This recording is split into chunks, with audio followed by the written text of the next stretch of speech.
Hello friends, welcome to literature fire channel. இன்றைக்கி நம்ம சேனலில் டோனி மோரிசனோட நோபல் ப்ரைஸ் அக்செப்டன்ஸ் ஸ்பீச்சோட நோட்ஸை தான் பார்க்க போகிறோம். அதுக்கு முன்னாடி இந்த மாதிரி சம்மரி வீடியோஸ்க்கு நம்ம சேனலை சப்ஸ்கிரைப் பண்ணிக்கோங்க.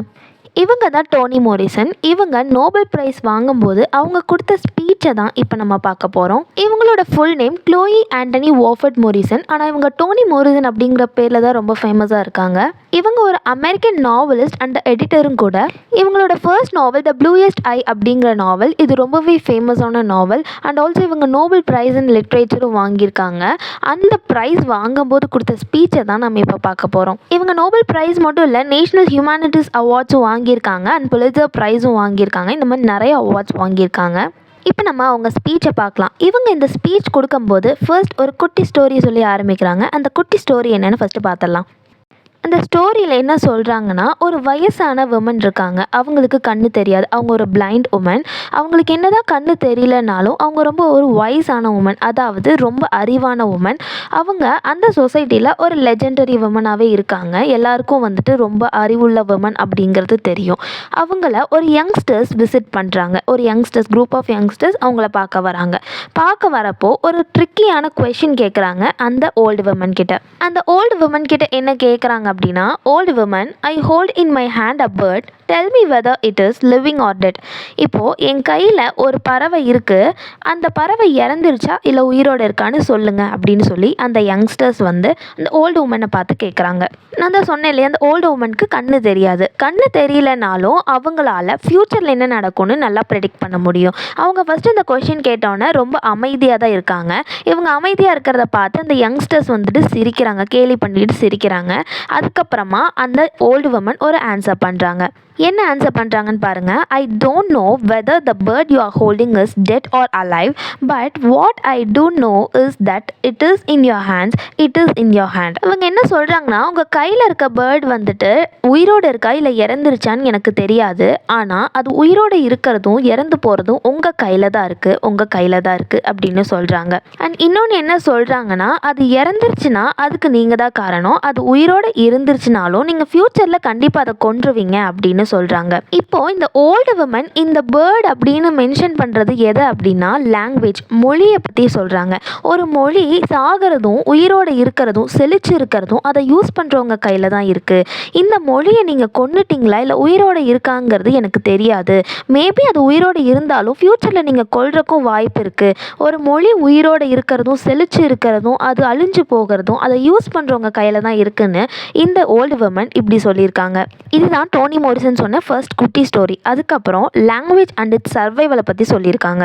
மோரிசன் ஒரு லாங்குவேஜ், அதாவது அந்த மொழி வந்து அழிஞ்சிருமோ அப்படின்னு ரொம்பவே பயப்படுறாங்க. இப்படியே போயிட்டு இருந்தால் மொழிகள்லாம் என்ன ஆகிறதுன்னு பயப்படுறாங்க. இப்போ அந்த மொழி சாகிறதும் இல்லை உயிரோடு இருக்கிறதும் எதை யார் கையில் இருக்குன்னா யூஸ் பண்ணுறவங்க கையில் இருக்குது. அது மட்டும் இல்லாமல் அதை எந்த வகையில் யூஸ் பண்ணுறாங்க அப்படிங்கிறதுலும் இருக்குதுன்னு அவங்க சொல்கிறாங்க. ரொம்பவே ஒரி பண்ணுறாங்க லாங்குவேஜை பற்றி. அந்த லாங்குவேஜ் எப்படி சர்வைவ் ஆகும் அப்படின்னு. ஏன் அப்படின்னா, நம்ம பேசுகிறக்கே லாங்குவேஜ் அப்படிங்கிறது ரொம்ப முக்கியம். நம்ம எமோஷனல் கன்வே பண்ணுறதாகவும் சரி, நம்ம அழுகிறதுலேருந்து எல்லாமே ஒரு லாங்குவேஜை வச்சு தான் நடக்குது.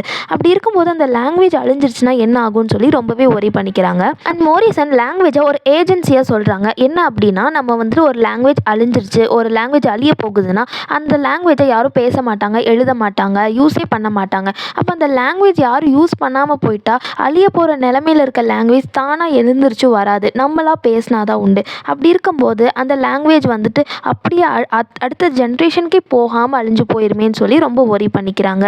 மோரிசன் என்னதான் சொல்கிறாங்க அப்படின்னா, லாங்குவேஜ் அப்படிங்கிறது ஒரு ஹியூமனோட ஒரு பொட்டென்ஷியலான விஷயம், அது இல்லாமல் நம்ம எதுவுமே பண்ண முடியாது அப்படின்னு சொல்கிறாங்க. எல்லா யூஸ் பண்ணுறவங்க மட்டும் இல்லை, யாரெல்லாம் அதை பயன்படுத்துகிறவங்க மட்டும் இல்லை, அதை யார் உருவாக்குனாங்களோ, மொழியை யார் உருவாக்குனாங்களோ அவங்க கையிலையும் தான் இருக்குது அதை அழியாமல் பார்த்துக்கிறது அப்படின்னு சொல்கிறாங்க. அடுத்து மோரிசன் ஒப்ரெசிவ் லாங்குவேஜை பற்றி பேசுகிறாங்க. அதாவது நம்ம மேலே திணிக்கப்பட்ட மொழிகள் இருக்கு இல்லையா, அதை பற்றி சொல்கிறாங்க. இப்போ ஒப்ரெசிவ் லாங்குவேஜ் பற்றி மோரிசன் என்ன சொல்கிறாங்கன்னா, இப்போ ஃபார் எக்ஸாம்பிள் பிரிட்டிஷர்ஸ் வந்து நம்ம இந்தியாவை இன்வைட் பண்ணும்போது நம்ம மேலே இங்கிலீஷ் தான் பேசணும் அப்படின்னு சொல்லி அவங்க ஒரு ரூல் பண்ணாங்க. அப்போது நம்ம எல்லாருமே இங்கிலீஷ் பேசணும் அப்படின்னு சொல்லி மாறணும். அப்படிங்கும்போது நம்மளோட தாய்மொழியிலேருந்து வேறு மொழியில் நம்ம சிந்திக்க ஆரம்பித்தோம். அப்போ நம்ம வேறு மொழியில் பேசி தான் ஆகணுங்கிற ஒரு கட்டாயம் வரும்போது நம்மளோட நாலேஜ் வந்து வளராது, நம்ம யோசிக்க மாட்டோம். நம்ம மொழிங்கும்போது நம்ம யோசிப்போம், அடுத்து என்ன பேசலான்னு. ஆனால் அதை பேசணும் அப்படிங்கும்போது நம்ம யோசிக்கவே மாட்டோம். இப்போ மோரிசன் என்ன சொல்கிறாங்கன்னா, நம்மளோட லாங்குவேஜ் வந்துட்டு நம்ம மேலே ஒப்ரெசிவ் ஆச்சு அப்படின்னா, நம்ம மேலே ஒருத்தவங்க லாங்குவேஜை திணிச்சாங்க அப்படின்னா, நம்மளோட நாலேஜ் வந்துட்டு நம்மளுக்குள்ளேயே போயிடும் அப்படின்னு சொல்கிறாங்க. வளராது, நாலேஜ் வளராது அப்படின்னு சொல்கிறாங்க. அதனால ஒரு ஒப்ரெசிவ் லாங்குவேஜ், அதாவது திணிக்கப்பட்ட லாங்குவேஜை மோரிசன் ஒரு வயலன்ஸாக பார்க்குறாங்க. ஸோ இதை வச்சு பைபிளில் இருக்க ஒரு மித்து பற்றி சொல்கிறாங்க. என்னென்னா த டவர் ஆஃப் பேபிள் அப்படிங்கிற டவரை பற்றி சொல்கிறாங்க. இந்த டவர் ஆஃப் பேபிள் அப்படிங்கிற டவரில் நிறைய மொழிகள் பேசுகிற நிறைய பேர் வாழ்ந்து வந்தாங்க. அப்படி இருக்கும்போது ஒருத்தவங்க பேசுகிறது புரியாது. இவங்க வேறு மொழி பேசுவாங்க, இன்னொருத்தவங்க வேறு மொழி பேசுவாங்க. இந்த மாதிரி மல்டிபிள் லாங்குவேஜஸ் இருந்தாங்க.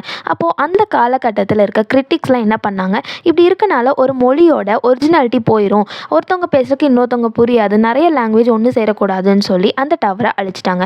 ஆனால் டோனி மோரிசன் என்னதான் சொல்கிறாங்க அப்படின்னா, இந்த மாதிரி ஒரு டவர் கண்டிப்பாக தேவை. ஏன் அப்படின்னா, ஒரு மொழியோட இன்னொரு மொழி இணையும் போது நிறைய மல்டிபிள் லாங்குவேஜ் க்ரியேட் ஆகும், ஒரு புதுமையை க்ரியேட் பண்ணும், ஒரு யூனிக்னஸை க்ரியேட் பண்ணும். ஸோ இது கண்டிப்பாக தேவை, த டவர் ஆஃப் பேபிள்ங்கிறது கண்டிப்பாக தேவை தான் அப்படின்னு சொல்கிறாங்க. ஸோ இப்போ என்னென்னா, இவ்வளோ நேரம் நீங்கள் பார்த்தீங்களா, இது எல்லா விஷயத்தையும் நம்ம சொன்னால ஒரு ஓல்டு பிளைண்ட் பாட்டி இருக்காங்களே, ஓல்டு விமன், அவங்க வந்துட்டு அந்த யங்ஸ்டர்ஸ்ட்டு சொல்லிக்கிட்டு இருக்காங்க. இது எல்லாமே அந்த யங்ஸ்டர்ஸ் கேட்டுக்கிட்டு இருக்காங்க. இதெல்லாம் கேட்ட யங்ஸ்டர்ஸ் அவங்க ஒரு ஸ்டோரியை நரேட் பண்ணுறாங்க. அந்த ஸ்டோரி என்னென்னு பார்க்கலாம். ஸோ குட்டி ஸ்டோரி பை யங்ஸ்டர்ஸ். இப்போது இந்த யங்ஸ்டர்ஸ் என்ன சொல்கிறாங்கன்னா, ஒரு பனி படர்ந்த இடம், எல்லா இடத்துலையும் அப்படியே ஸ்னோவாக இருக்குது, அவ்வளோ ஒயிட்டாக இருக்குது. அந்த மாதிரி ஒரு இடத்துல ஒரு ட்ரக் ஒன்று வருது, ஒரு மாட்டு வண்டி மாதிரி அது வருது. அந்த மாட்டு வண்டியில் யார் இருக்காங்கன்னா, ஒரு ஆஃபீஸர் இருக்கார், அதை ட்ரைவ் பண்ணிட்டு வரவர் இருக்கார். பின்னாடி வந்து அந்த மாட்டு வண்டியில் யாரெல்லாம் இருக்காங்கன்னா, ஒரு அடிமைகள்லாம் அடைச்சி வச்சுருக்காங்க. அந்த வண்டியை ஒரு இன்க்கு முன்னாடி, அதாவது ஒரு ஹோட்டலுக்கு முன்னாடி நிறுத்துகிறாங்க. அதுலேருந்து அந்த டிரைவரும் அந்த ஆஃபீஸரும் இறங்கி இன்குள்ளே போகிறாங்க. இப்போ என்ன ஆகுனா, கொஞ்சம் நேரம் கழித்து அந்த இன்குள்ளேருந்து ஒரு சின்ன பையனும் ஒரு பொண்ணும் ஒரு கையில் லேம்பும் கொஞ்சம் ஃபுட்டு சிடாஸ், அதாவது வந்துட்டு ஆல்கஹால் மாதிரி இதெல்லாம் எடுத்துகிட்டு வந்து அந்த ஸ்லேவ்ஸ்க்கு ஃபுட் கொடுக்குறாங்க. இதை சிம்பாலிக்காக யங்ஸ்டர்ஸ் என்ன சொல்ல வராங்கன்னா, என்னதான் வந்து மொழியை எல்லோரும் அழித்தாலும், மொழியை பாதுகாக்காமல் இருந்தாலும், இந்த மாதிரி வேறு மொழிக்காரங்க நம்ம மேலே வந்து மொழியை திணிச்சாலும், இந்த மாதிரி யங்ஸ்டர்ஸ், இந்த மாதிரி அடுத்து வர ஜென்ரேஷன் ஒரு லைட் அப் கொடுத்து அந்த மொழியை நாங்கள் பாதுகாப்போம், இந்த மாதிரி ஒரு வெளிச்சத்தை யங்ஸ்டர்ஸ் தான் கொடுக்கணும், அதாவது அடுத்த ஜென்ரேஷன் தான் மொழியை பாதுகாக்கணும் அப்படின்னு சொல்லி இந்த யங்ஸ்டர்ஸ் வந்து இந்த ஸ்டோரியை சிம்பாலிக்காக சொல்லியிருக்காங்க. ஸோ இதுதான் நோபல் ப்ரைஸ் வாங்கும்போது டோனி மோரிசன் கொடுத்த speech. So that was the end of the summary of Toni Morrison's Nobel Prize acceptance speech.